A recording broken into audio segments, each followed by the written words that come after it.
Hey troops, welcome to the channel Dit Commando. My name's Ryan and I'm a former Royal Marine from the United Kingdom, and today we're going to be reacting to 10 things that America has that Britain doesn't. I'm looking forward to this one, guys. Before we get into it, please like, share and subscribe to the channel. If you haven't logged into YouTube, or signed in via YouTube, it's really simple to do. Just create an account, sign up, then subscribe. There. If you haven't done that, just do that because it really does help us out, guys, okay? I think it's like most channels are like 80-90% unsubscribed people. So if you're subscribed, it would really help us out and I'd be very, very grateful, guys. But enough of me whinging. We're going to get straight into this then. Hello, I'm Lawrence and I'm on a quest to uncover all of the memos that Britain and America lost in the pond, and one of those memos pertains to stuff, things, things that one country might have that the other does not have. And today I'm going to specifically look at 10 things that America has that Britain doesn't. And 10 is the number of the day. Not only is it the number attached to this very listicle, but it's also tied to the fact that I've lived in the United States for the entirety of this decade that we are now reaching the very end of. And the fact that I haven't lived in Britain for a decade does mean I run the risk of including things on this list that have since been adopted by Britain and I was just away and missed it. So I think I was careful enough to do the requisite research before doing this video. So for instance, 10 years ago, I think I might have included, Mexican food or proms or Black Friday or vaping shops. But I've come to find through both my own experiences of visiting earlier this year and also just from second-hand accounts that these things have actually exploded in Britain. Not exploded. I mean, in some cases they have a presence. And so those things are not included, but I will admit. Right, I've reacted to one of this guy's videos before and he is quite funny, I have to say. That some of the things on my list do have an isolated presence in the United Kingdom. They're just not used or seen or, experienced on a grand scale like they are here in the United States. And so without further ado, let's take a look at 10 things that America has that Britain does not.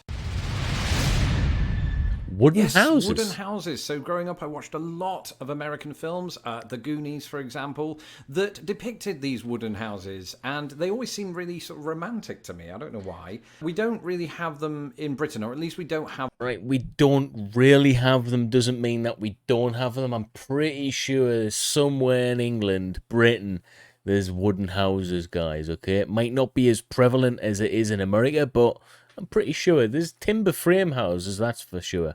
Have them en masse, shall we say. Most houses that you'll find in Britain are made of brick, rock solid, right? But the structural integrity of these American houses, these wooden houses, I am led to believe, is still good. It's nothing to worry about. And you might be wondering, well, why does America have so many of these wooden houses? Well, firstly, they're cheap.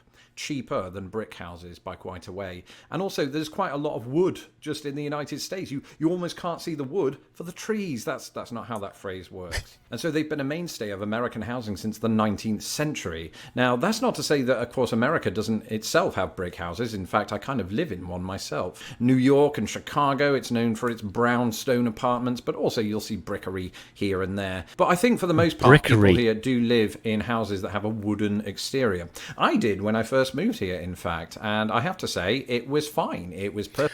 Right, okay, I get it. Wood houses, brick houses. He's really kicking the arse out of this one, isn't he? Perfectly warm, well insulated. The odd spider got in sometimes. Come on, get on with it. But we'll get onto that later. But it was just like any other house, really. I think my concern would have been that it would have, collapsed on me, or that rain would get in, or things like that. But no, of course, it's very. These houses are sturdy, as far as I can tell, and they're good. Now, whether the house is made of brick, wood, or miscellaneous, it's likely to contain the following. Aircon. Air conditioning. Where would we be with?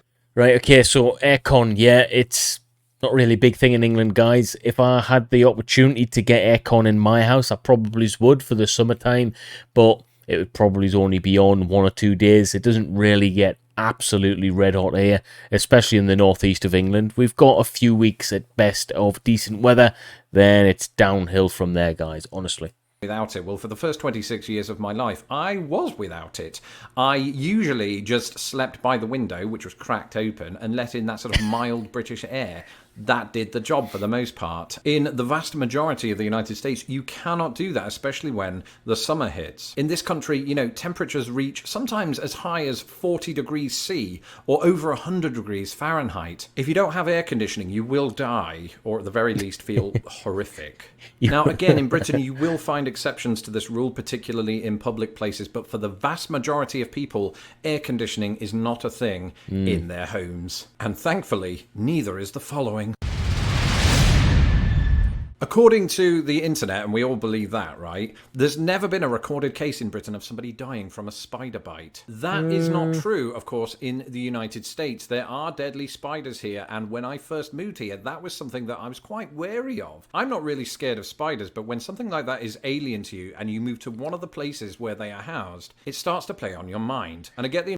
Yeah, it does actually. This is a very interesting point. We don't have deadly spiders in the United Kingdom, so it's just not something we think about. We don't waste our time worrying about it. In fact, nothing really can kill you over here of that kind of category anyway. But when I first went to America, we were warned and briefed of some of the insects and some of the animals that could actually kill you over there. And we were like, whoa, okay, this is something that we just don't have to worry about in the United Kingdom. But because we were told about it, we did overly worry about it, so we were worried about checking under every table and seat that we sat on just in case there was a black widow there, and we became overly cautious, and everyone was laughing at us like, "Well, what's wrong with you guys? You're not gonna die, you'll be fine." I mean, how many interactions do you have with normal spiders that don't kill you? You don't have any really, do you? So it's the same kind of concept, but I understand where he's going from. Impression this is true for quite a lot of British people. So I want to dispel some myths by uttering the following sentence. I, Lawrence Brown, have never seen a deadly spider outside of Indianapolis Zoo. It was supposed to be there. It was part of the attraction. And that's because they're quite rare. Okay, so the two spiders that you've really got to be wary of, but not that wary of, are black widows and brown recluses. I lived in Indianapolis. Brown recluses there are in fact indigenous to Indianapolis and some other surrounding states and the South. But here's a few things that you need to know about brown recluses. Firstly, they're recluses. You'll rarely ever see them. Again, I haven't. Secondly, they're not particularly vicious. They're not actually aggressive spiders. They're really only going to attack you if you prod them. And if you do that, then you deserve to be bitten. And as for black widows, you're probably never going to see one, but if you do, make sure it's not female. The female of the species is more deadly than the male, because they're the only ones that can kill you. If I've not seen a deadly spider in 10 years, then you... Yeah, I've seen quite a few black widows, though. I've seen quite a few of them when I was over the States, and yeah, that pretty much freaked us all out, so I don't know how he hasn't seen any. Maybe he's not looking in the right places. You'll be fine, right? That's not how you're going to die. You're going to die of heart disease. I mean, that's statistically likely. So, I can't disagree with him on that one, to be fair. Merry Christmas. But speaking of things that are deadly, here's something else Britain doesn't have. No. Yeah, deadly tornadoes, not really a big thing over in the United Kingdom. We get the occasional thing that looks like a tornado, but doesn't really do much. It might upset a garden somewhere, knock a few pots over, but no, we don't get these big massive spiral things like you see in the Wizard of Oz. Nah. Now again, I do want to reiterate that tornadoes absolutely exist in Britain, but there have been no recorded cases of fatalities. London Bridge in 10... What? I do remember there was a close shave in Birmingham in the 2000s. They're usually really weak. I remember one turning up at the beach where I lived near, and the extent of the damage was a fallen deck chair. We don't have anything to worry about in Britain when it comes to tornadoes. But in America, of course, that ain't true. Now, again, when it comes to America, heart disease is the thing that you most need to be worried about. You're not very likely to die of a tornado, but that doesn't mean that people don't. Nature can be very, very punishing, and if you live in the Great Plains, or you live in the Midwest, or you live in the South, or other pockets of the United States, you may well encounter a tornado. But as with deadly spiders, I have to report to you today that in my 11 years of living in the United States, I've yet to encounter a tornado. That doesn't... I would actually like to see a tornado. I know they can be deadly and they can ruin a lot of lives, but I think it would be pretty cool to see one. If you could see one and there was like nothing bad could happen, how cool would that be? like tornado spotting. I think that would be absolutely fantastic. Seeing nature at its finest. Doesn't mean that I'm not going to one day, but remember that the United States is very large. So when these tornadoes turn up, they don't affect the whole state that they're showing up in. It's just a very small area of that state at any given time. Now, I did once encounter a tornado warning in which the wife and I and the two cats that we had at the time had to huddle together in the tiniest bathroom you've ever seen. So it turned out to be a false alarm, and all we got there was bad cramp. So all I'm saying is, don't worry. You know, come to the United States, move to the United States. Do not be worried about tornadoes. Unless you see one, then run.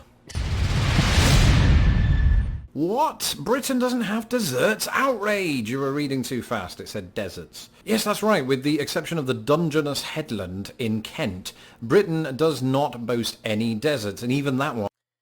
Yeah, come to think of it, we don't. I think that would be pretty obvious, though, based on where we are geographically, but yeah, fair point. We don't have any deserts. Is debatable, but the United States, specifically the western portion of the United States, is quite known for its deserts, with Mojave and the like doing their... Mojave, yes. I spent about 2 months in the Mojave Desert, baking up that glorious sun and training with the US Marines, and it was an absolute glorious time. In fact, I would say the Mojave Desert was the hottest place I've ever been on planet Earth, and I've been to quite a few places in the Middle East as well, and I'll still say this, I believe the Mojave Desert is the hottest place, guys. Thing. And that again just speaks to the vast terrain of the United States that I didn't even touch on in the video that I did previously about that very thing. So yes, you have large mountains here, you have the flatlands of the Great Plains, you have swamps, something else I didn't touch on, but deserts are a key feature of the West. You don't really want to find yourself, tornadoes or otherwise, stranded in one of those without a water bottle. So basically, in America, don't mess with Mother Nature. That's the key. I say that though as somebody that's not visited any of the deserts yet here in the United States. I'd love to, and you can safely. You just have to know the rules first. Let me know in the comments below if you live in any of the United States deserts or near them, and shed some light on what that's like, because for people like me from Britain, it's an alien concept. Yeah, and for people like him who doesn't have any kind of idea how deadly the desert can be, if you're ill prepared, I would say don't visit unless you get your knowledge up. It can be quite an unforgiving place, the desert, you know, red hot in the daytime, freezing cold at night, barren, bleak, no water, no food, or no obvious signs of both anywhere. Quite a dangerous place. You could be in somewhere like America and be in relative comfort, but you're only a few hours away from in a desert from being in one of the most dangerous environments on the planet, guys. All right, it's a very hostile environment indeed. One thing you won't find in a desert is our next entry. Actually, you might. They're everywhere. Walmart. I tell you an interesting thing that we stumbled across in the Mojave Desert, and I remember getting sat in a hall and getting briefed off a US Marine about the desert tortoise, and how we should always stop firing once we see a desert tortoise. I'm like, desert tortoise? And there was actually desert tortoises there, with, you know, the shells and everything were all over the place, and apparently it was off years and millions of years ago when it was at the bottom of the sea, and I don't know, it was a long random story, but yeah, we met desert tortoises over there. Walmart. This is definitely not a sponsored video. One clarification here is you will find Walmart-owned stores in the United Kingdom, such as Asda, yeah, he's just said. What you won't find is a supermarket with its own zip code, because they are that big here in the United States. They're huge, in fact. Now, yes, of course, Britain may have some exceptions to this rule. They might have some supersized supermarkets here and there, but America has them everywhere, specifically when we are talking about Walmart. These things are huge, and they stock absolutely everything you can think of, including car tires. You don't even have to go to the automobile shop or whatever that's called. And for me, it's overwhelming. I mean, I don't like walking into stores at the best of times just because it makes me dizzy, but Walmart especially so. So I steer clear of that place as best I can and just go to Aldi. Not knocking anybody that does shop at Walmart, by the way. Right, don't say Aldi. It's Aldi. Do not say Aldi. Obviously just got more stamina than I do. Sometimes next to Walmart and any of the retail outlets that you'll find in the United States, you might encounter one of these. Neon Actually, sign? one of these might be an understatement. One of the prevailing memories that I have of my first day in the United States, at least living here, was the blanket of neon signs everywhere. Indianapolis looked like Vegas by comparison. It was fun, you know, it was certainly different to anything I'd ever known. I would almost say there was a novelty value to it. Neon signs in Britain usually indicate something quite seedy, or somewhere you shouldn't take your mum. And so given that, it was actually quite jarring, still is to this day, to see the word bail bonds. I don't know. Neon signs, yeah, I can see where he's coming from. It's got like a nightlife kind of vibe to it, but I think the neon signs are more seedy in a place like Amsterdam, okay? But England, not so much. I mean, maybe Soho in London. That's probably one place where a neon sign might be a little bit seedy, but other than that, nah, they're pretty general things, really, especially around takeaways and kebab shops and things like that, you know? Written in neon lights. Initially, I thought it was an S&M reference, so just be careful where you enter. For the most part, you'll be fine. But I assure you, you don't have to have any concerns about entering our next place. Alright, so after 11 years of living in the United States, the only reason I can see that you wouldn't like Arbys is if you have some weird commitment to McDonald's, or if you're a vegetarian. Right, I've never heard of Arbys before. Can someone shed some light in the chat, guys? What is Arbys? /vegan, then I can see it. But Arbys is without question my favourite fast food restaurant. I don't eat it every day, because see previous comment about heart disease, but I do eat it every other day. That's a lie. We don't have enough of them here in Chicago. Whenever I go back to Indiana to visit, I make sure I get Arbys. Their curly fries are amazing. Again, not a sponsored video, don't get that idea, including you Arbys. But if you're on the road and you really do have to succumb to fast food, I think this is your best bet. Get the roast beef sandwich. No, get the double roast beef sandwich. You will not regret it. Your stomach lining might, but you won't. The taste is exquisite. I should point out, by the way, that if there are any pedants from Britain who have a fantastic memory, Arbys did have a very tiny presence in Britain in the early 2000s, but the last Arbys closed there in 2001 and it hasn't been back since. One thing's for sure, though, Arbys and many outlets like it have the following. Anybody that's followed my channel now for a while... Free refills. Now, Nando's don't really... How do I put it? Most people in the United Kingdom, you're supposed to buy like a soda and then you can free refill it, but most people will just ask for a glass for water and then go fill it up with pop, with soda. So yeah, you don't get free refills, but we're quite sneaky with how we actually get it anyway, depending on where you are. Nando's is that one place, guys, trust me. I will know that I have feelings on free refills. In fact, I did an entire video about it. And while they are all the rage here, and of course you'll find them in most fast food outlets and other places, there is one clarification I have to make here. You will find free refills as an option in places like Subway in the United Kingdom. So in some capacity, America has exported it, but it is by no means as universal in the United Kingdom as it is in the United States. Yeah, it's not as universal, that's for sure. It's not really commonplace. And I didn't actually know that Subway does a free refill. That's interesting.